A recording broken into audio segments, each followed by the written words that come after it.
Gracias por la invitación. Yo creo que lo que se está viviendo en particular en Washington, pero en todo Estados Unidos, son unos días de muchísima tensión. Hay mucha preocupación en términos a qué otros eventos se van a volver a organizar de aquí al 20 de enero y qué va a suceder el 20 de enero mismo. Si vamos a ver un movimiento trompista atomizado manifestándose en diversas partes del país o si vamos a volver a ver un esfuerzo de reagrupación en Washington. Pero creo que la tensión es bastante evidente en todo el país. Esta estrategia del Partido Demócrata de invocar un segundo impeachment o juicio político a Donald Trump, ¿cuáles son los tiempos o los procedimientos que tienen que ocurrir para que en efecto se materialice? ¿Da tiempo? Estamos a 11 y la toma de posesión está prevista para el 20. Sí, es una buena pregunta. Además, es un proceso que requiere que haya la acusación por parte de la Cámara de Representantes, que después debe transferirse al Senado para efectos del juicio, del juicio político al presidente. Entonces, lo que sabemos es que el Senado está en receso y solamente vuelve de receso el 19 de enero.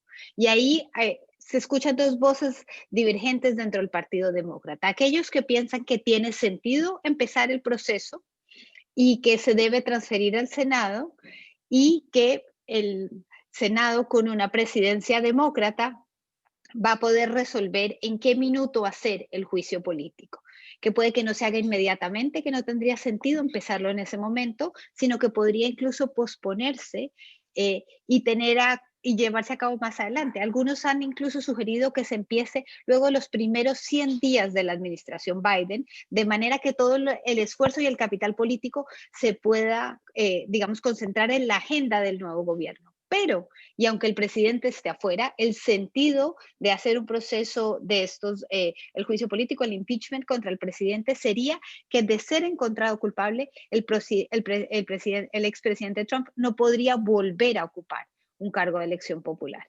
Y creo que ese es un elemento lo suficientemente fuerte para que los demócratas quieran, digamos, continuar con esta iniciativa. Pero también es un gesto político importante. Hay una sensación muy fuerte desde la presidencia de la Cámara de Representantes, de Nancy Pelosi, de que es imposible no hacer nada, que hay que hacer gestos políticos y acciones muy decididas para expresar rechazo frente a lo que ocurrió y que claramente el Congreso no puede quedarse de manos cruzadas.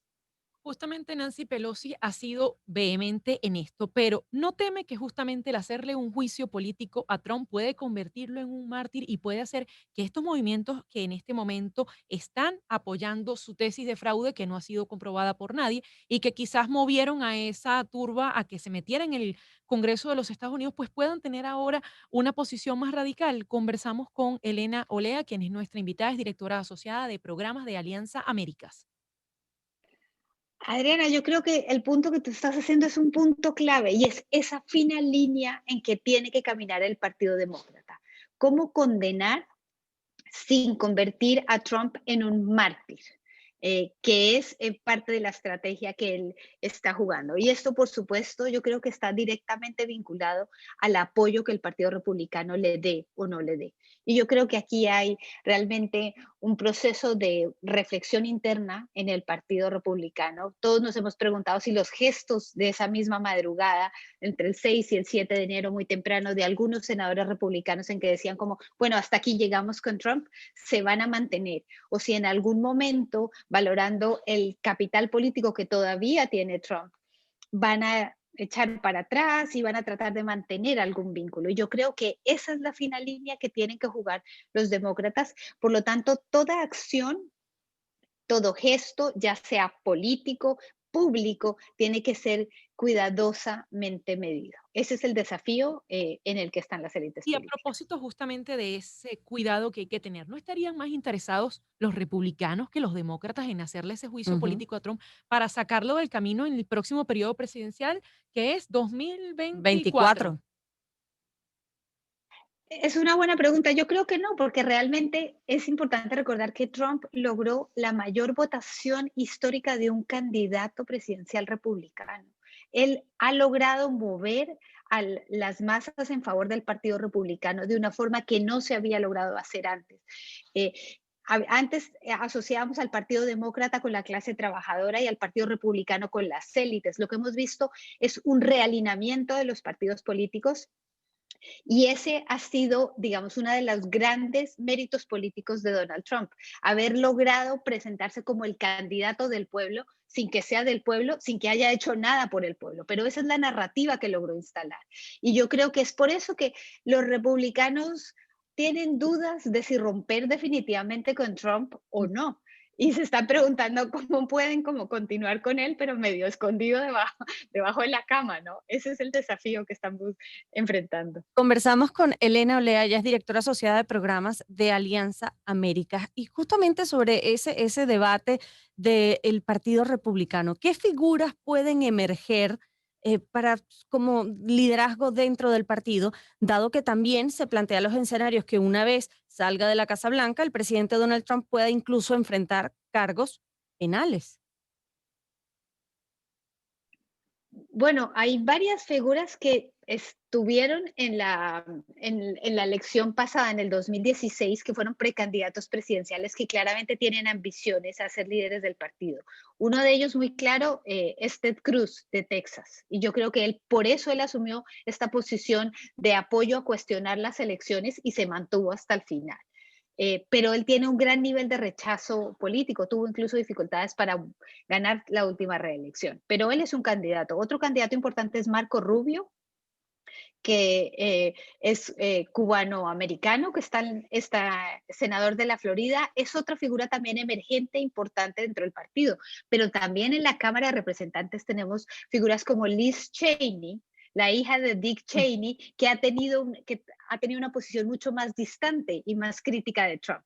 Yo creo que esas son tres figuras interesantes a mirar dentro del partido. Me parece que el ala más libertaria, que en otro momento tuvo más aire, ahora no tiene ese aire y no se ve, digamos, Ron Paul no pareciera tampoco generar gran apoyo. Y el propio Mike Pence, el actual vicepresidente, que además ha actuado de una manera muy distinta a lo que hemos visto de Donald Trump en las últimas semanas.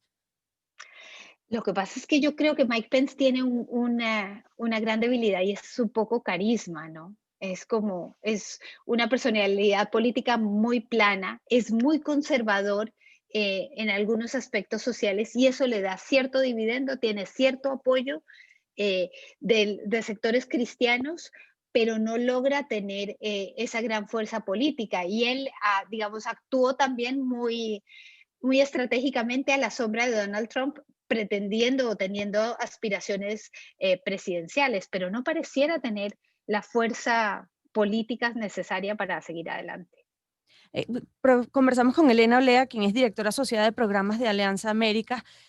Ahora, este fin de semana hubo muchísima polémica con la decisión de Twitter y otras redes sociales de suspender la cuenta de Donald Trump. Y en la misma línea de lo que venía conversando con la pregunta de Adriana, si este juicio político no levantaba más el perfil de Donald Trump, a su juicio, ¿fue correcta, atinada, o qué impacto puede tener esta suspensión de las cuentas de Donald Trump con más de 80 millones de seguidores? Bueno, es interesante. Algunos dicen, y yo creo que es una buena pregunta, si esta decisión no se tomó demasiado tarde, cuando ya había habido un largo proceso de incitación a la violencia y al último minuto, viendo, digamos, la dimensión del daño causado, se empiezan a tomar estas medidas de suspenderle las cuentas. Es interesante porque fue un fin de semana en que Trump estuvo mudo, ¿no? Y había mucha expectación periodística y de la opinión pública en general en escucharlo con los canales tradicionales en que un presidente se había expresado hasta Donald Trump, ¿no? La oficina de prensa no cumplió ese papel, así que hubo mucho silencio. Sin duda, lo que viene adelante para las redes sociales es un proceso de autorreflexión y valoración en términos del papel que han cumplido, cuáles son los grupos que se están generando, qué impacto han tenido estos grupos en instalar falsas narrativas. El propio proceso de autoexamen que ellos puedan hacer es lo que va a determinar el futuro de muchas de estas redes sociales. Yo creo que lo que ocurrió el 6 de enero también fue un golpe muy claro para la opinión pública de preguntarse en qué redes estoy, en qué grupos estoy, cuál es la información que estoy escuchando. Y ojalá esa reflexión, digamos, colectiva la estemos teniendo todos frente a la información que consumimos y las redes en las que participamos. Elena, ha sido un gusto conversar con usted estos minutos en Zona Éxitos. Muchas gracias a ustedes por la invitación.